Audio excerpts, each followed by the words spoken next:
দেখছেন বার্তা এক নজর। নারী দিবস ঘটা করেই পালিত হলো, আর নারী দিবসে তৃণমূল সদস্য সুচিকিৎসা পেল না। চরম অমানবিক শিকার তৃণমূল সদস্য, দলের গোষ্ঠীদ্বন্দ্ব কটাক্ষ, দলের নেতাদের নেতৃত্ব কেউ কাউকে মানছে না। সিজারের পরই কোমায় চলে গিয়েছিলেন তৃণমূল সদস্য অপর্ণা পাত্র। কলকাতা হাসপাতালে ঘুরে চুঁচুড়ার একটি নার্সিংহোমে ভর্তি করার পর বাড়িতে নিয়ে গিয়েছিল পরিবার। আজ দলের নেতাদের কথা শুনে নিউরো চিকিৎসার জন্য বাঙুর হাসপাতালে নিয়ে গিয়ে চরম হয়রানির শিকার হতে হয় রোগী ও পরিবারকে। যে অ্যাম্বুলেন্সে নিয়ে যাওয়া হয়েছিল সেই অ্যাম্বুলেন্স ফিরিয়ে না নিয়ে আসায় কলকাতার অ্যাম্বুলেন্স ভাড়া করে চুঁচুড়া ইমামবাড়া হাসপাতালে নিয়ে এসে ভর্তি করা হয়। অক্সিজেন স্যাচুরেশন অনেকটাই কমে অবস্থা খারাপ হয়ে যায় রোগীর। বর্তমানে ভর্তি করা হয় আইসিইউতে।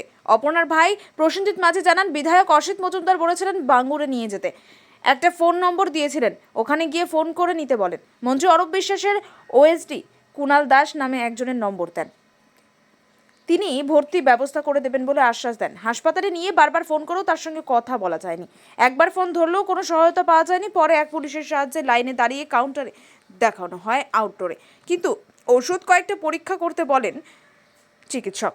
সারাদিন পরে সন্ধ্যায় অ্যাম্বুলেন্স ভাড়া করে কলকাতা থেকে চুঁচুড়া নিয়ে আসা হয়। যে অবস্থায় বাড়ি থেকে গিয়েছিল, সারাদিনের ধকলে অবস্থা আরও খারাপ হয়ে যায়। অপর্ণার বাবা রবীন মাঝি বলেন, যে ভরসা নিয়ে গিয়েছিলাম তার কিছুই পাইনি, মেয়ের অবস্থা ভালো নয়, বাঙুর হাসপাতালে ভর্তি করতে পারবো সেই আশাতেই নিয়ে গিয়েছিলাম। পোলবার সুগন্ধা গ্রাম পঞ্চায়েতের পূর্বপাড়ার বাসিন্দা অপর্ণা পাত্র, সুগন্ধা পূর্বের তৃণমূল সদস্য। সন্তান প্রসবের নির্দিষ্ট সময়ের আগে তার সিজার করেন যে চিকিৎসক তাকে দেখছিলেন। চুঁচুড়া হসপিটাল রোডের একটি বেসরকারি নার্সিংহোমে গত 6 জানুয়ারি সিজার করা হয়। কন্যা সন্তানের জন্ম দেওয়ার পর কোমায় চলে যান অপর্ণা। তার আর জ্ঞান ফেরেনি। পরিস্থিতি বেগতিক বুঝে তাকে কলকাতা বেসরকারি হাসপাতালে পাঠিয়ে দেওয়া হয়। সেখানে কয়েকদিন আইসিইউতে ভর্তি করে রাখার পর চিকিৎসকরা জানিয়েছেন যে 80% ব্রেন ডেড হয়ে গেছে। প্রসূতির চিকিৎসায় সাড়া দিচ্ছেন না, হাসপাতালে খরচও হচ্ছিল অনেক, তাই চুঁচুড়াতে আবার ফিরিয়ে নিয়ে আসা হয়, একটি নার্সিংহোমে ভর্তি করা হয়। সেখানে কিছুদিন ভর্তি রেখে বাড়িতে নিয়ে যায় অপর্ণাকে। আজ সেই সহযোগিতা করে বিধায়ক একজনের নম্বর দিয়ে বাঙ্গুরে যেতে বলেছিলেন, কিন্তু গিয়ে ভর্তি করা যায়নি। চরম হেনস্থার শিকার হতে হয়েছে। সারাদিন খাওয়া দাওয়া নেই, অ্যাম্বুলেন্সের যাত্রার ধকলে রোগীর অবস্থা আরও খারাপ হয়ে যায়। চুঁচুড়ার বিধায়ক অসিত মজুমদার বলেন, বাঙ্গুরে গতকাল কথা বলেছিলাম অরূপ বিশ্বাসের ওএসডির সঙ্গে। তিনি একজনের নম্বর দিয়েছিলেন যে বাঙ্গুরটা দেখেন মন্ত্রীর হয়ে, তার সঙ্গে আমার কথা হয়, তিনি বলেছিলেন আজকেই পাঠাতে। স্বাভাবিক কারণে আমি ভরসা করে মেয়ের পরিবারকে বলেছিলাম। যে চিকিৎসক অপারেশন করেছিলেন কৌশিক ব্যানার্জি এবং যে নার্সিংহোমে অপারেশন করেছিলেন ছেলে, সেই নার্সিংহোমের মালিকের ছেলে, সবার সঙ্গে কথা বলে পাঠানো হয়েছে। আজ সারাদিন ধরে হয়েছিল, সেই নম্বরে ফোন করেছি কিন্তু পাইনি। ওখানে ভর্তির ব্যবস্থা না হওয়ায় চুঁচুড়া ইমামবাড়া হাসপাতালে কথা বলে সেখানে ভর্তি করা হয়। অক্সিজেন অনেক কমে গেছে, যা অবস্থা, তার নিউরো চিকিৎসা দরকার, এর কারণেই বাঙ্গুরে পাঠানো হয়েছিল, কিন্তু আমরা তাকে ভর্তি করতে পারলাম না, এটা আমাদের ব্যর্থতা। আমি চেষ্টা করছি, বর্ধমান মেডিকেল কলেজ ডিপার্টমেন্টের কাছে নিউরো বিভাগ আছে, সেখানে যদি তাকে শিফট করা যায়। নিউরো চিকিৎসা ছাড়া রোগীকে ভালো করা সম্ভব নয়। হুগলি থেকে রাজেশ কুমার রিপোর্ট, বার্তা এক নজর। আঙুর নিয়ে যাওয়া হয়েছিল আপনার মেয়েকে? বাঙরে একটা ভালো ডাক্তার চিকিৎসা হবে সেই হিসেবে নিয়ে গেছিলাম, কিন্তু অসিত মজুমদার কালকে আমাকে বলে দিয়েছিল ওনাদের দিকে ওখানে ভর্তি করব।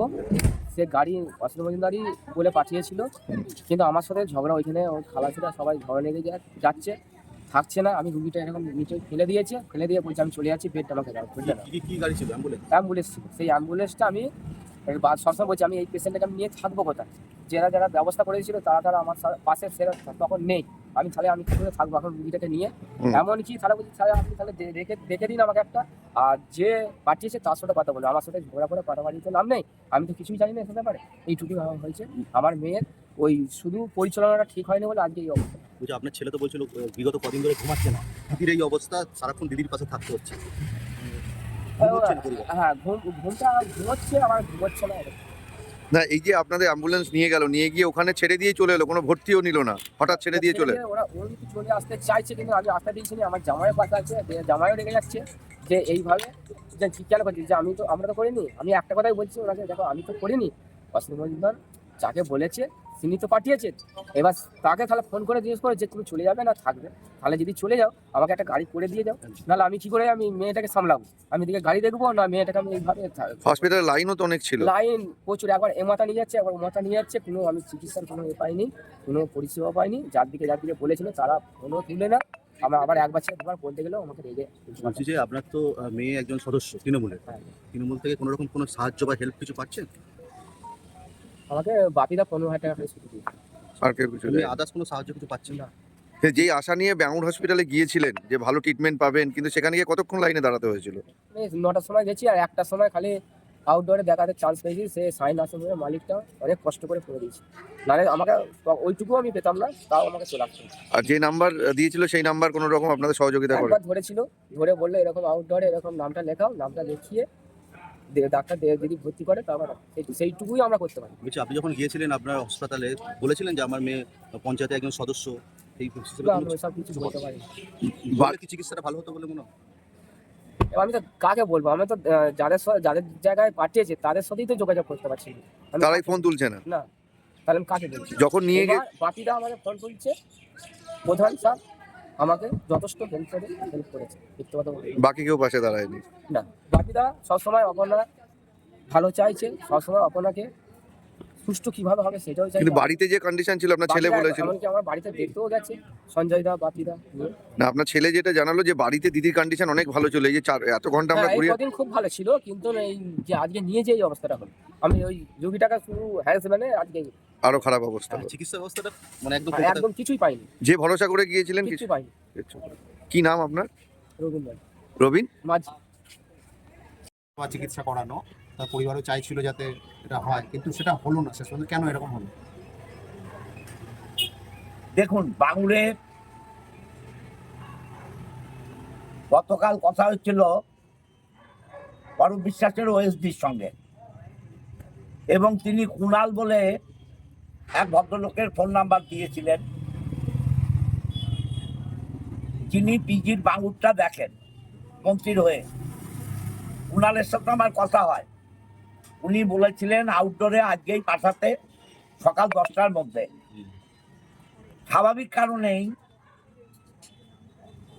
আমি ভরসা করে মেয়ের বাবা, ছেলের বাবা, মেয়ের ভাই, ওর হাজবেন্ড, প্রধান, এবং তার সঙ্গে ওভার টেলিফোন এই নার্সিংহোমের, সাইয়ের নার্সিংহোমের মালিক এবং যে ডাক্তার অপারেশন করেছিলেন কৌশিক ব্যানার্জি, তাদের সবার সাথে কথা বলে, এবং ওই নার্সিংহোমের মালিকের বাড়ি যেহেতু কলকাতায় হাজরার ধারে কাছে, ওনাকেও আমি রিকোয়েস্ট করেছিলাম উনি যাতে বাঙ্গুরে থাকেন, উনি ছিলেন। এবং আজকে সারাদিন ওই কুণালকে আমি আর ওভার টেলিফোনে পাইনি। রিং হয়েছে, উনি কি কারণে ধরেননি ওনার ব্যাপার। এবং পরে যখন নার্সিংহোমের মালিক লোকাল পুলিশের সাহায্যে ওকে ডাক্তার দেখায়, ডাক্তাররা কিছু সাজেস্ট করে ওই পরীক্ষা রিপোর্ট পরীক্ষা করাবার, এবং যে ওষুধগুলো লিখে দেয়, যে ওষুধও খাচ্ছিল, আমার যা ওরা বললো ওর বাড়ির ওর হাজবেন্ড, যে প্রায় সেম ওষুধ,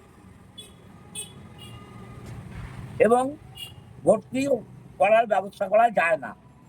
তখন ওরা বলে যে অপর্ণা খায়ও নি ততক্ষণ, যে আমরা চুস্ক হসপিটালে নিয়ে আসবো, আপনি চুস্ক হসপিটালে অ্যারেঞ্জমেন্ট করুন।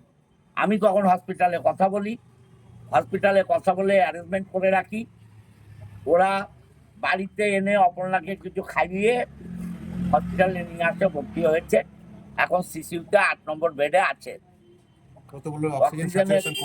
অক্সিজেন, ওর বাড়িতে কোনো সিলিন্ডার ছিল না, 60 হয়ে গেছিল, সেই অবস্থায় এনে সিসিউতে ভর্তি করা হয়েছে।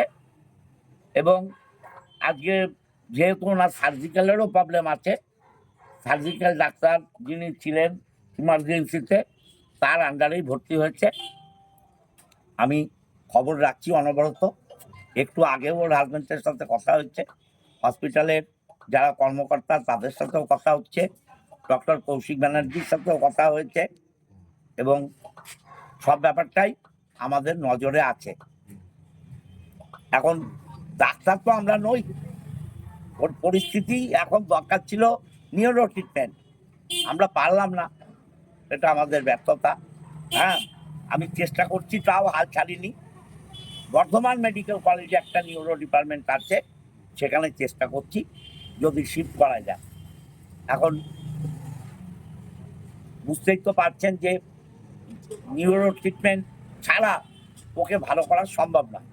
চেষ্টা করছি, ভগবান যদি সহায় হয় আর ওর ভাগ্যে যদি মৃত্যু না থাকে তাহলে নিশ্চয়ই পারবো। আপনার উপরে ওরা ভরসা করেছিল, আপনিও ভরসা করে এক জায়গায় পাঠিয়েছিলেন, কিন্তু দেখা গেল সেটা হলো না, উল্টে একটা চরম মানে হয়রানি হলো। অ্যাম্বুলেন্স নামিয়ে দিয়ে চলে এলো, ওদেরকে অ্যাম্বুলেন্স ফিরিয়ে আনলো না। এখানে এসে যখন ভর্তি হচ্ছে তখন পেশেন্টের কন্ডিশন আরও খারাপ হয়ে গেল। এটা ওর বাড়ির লোক বলছে। এটা তো দরকার ছিল কি? এটা দেখুন, তো বললাম তো, এটা তো কারোর কামও ছিল নয়। অ্যাম্বুলেন্স কেন নামিয়ে দিল আমি খবর নেব। আমাকে যা অ্যাম্বুলেন্স যার মাধ্যমে করেছিলাম, আমি পোলবা হসপিটালের মাধ্যমে করেছিলাম। হ্যাঁ, আমি তাদের কাছে জিজ্ঞাসা করবো কেন এমন হলো। এবং যার নাম্বার দিয়েছিলেন তাকে ওরা বারবার ফোন করেছে, এই ওর কন্যার ভাই, ফোন তো ধরছিল না। পরে যখন ধরেছে বলছে কেন বিরক্ত করছেন। তো আপনাকে তো আমি বললাম যে আমার ফোনই ধরেনি। আমি তো আপনাকে বললাম তাহলে যে সে আমার ফোনও ধরেনি। ভরসা করাটাই ভুল হয়েছে। দেখুন, এটা তো আপনি কি করে জানবেন আগে থেকে? কালকে যখন আমি কথা বলেছি উনি বলেছেন 10টায় পাঠিয়ে দিন, আর আউটডোরে এসে যেন আমাকে ফোন করে। আমি তো সেই ভরটায় পাঠিয়েছি। বলুন, আমাদের তো মোটিভ মানে ওকে বাঁচানো, ওকে ভালো করা। আপনার চেষ্টাটা সৎ ছিল, প্রচেষ্টা সৎ ছিল, কিন্তু দেখা গেল সেটা কার্যকরী হলো না। যার উপরে ভরসা করে পাঠালাম সে তো হলো না, কি করবো বলুন? দেখা যাক, চেষ্টা হাল ছাড়িনি, চেষ্টা চালাচ্ছি। কারণ ও তো আমার দলের মেম্বার। হুম, ও মানুষের চাইতেও বড়, ও আমার দলের মেম্বার। এই দেখুন এক ডাক্তারবাবু ফোন করছে, এক ডাক্তারবাবু ফোন করছে। অবশ্যই এর সম্বন্ধেই কথা হবে। 1 মিনিট ধরছি।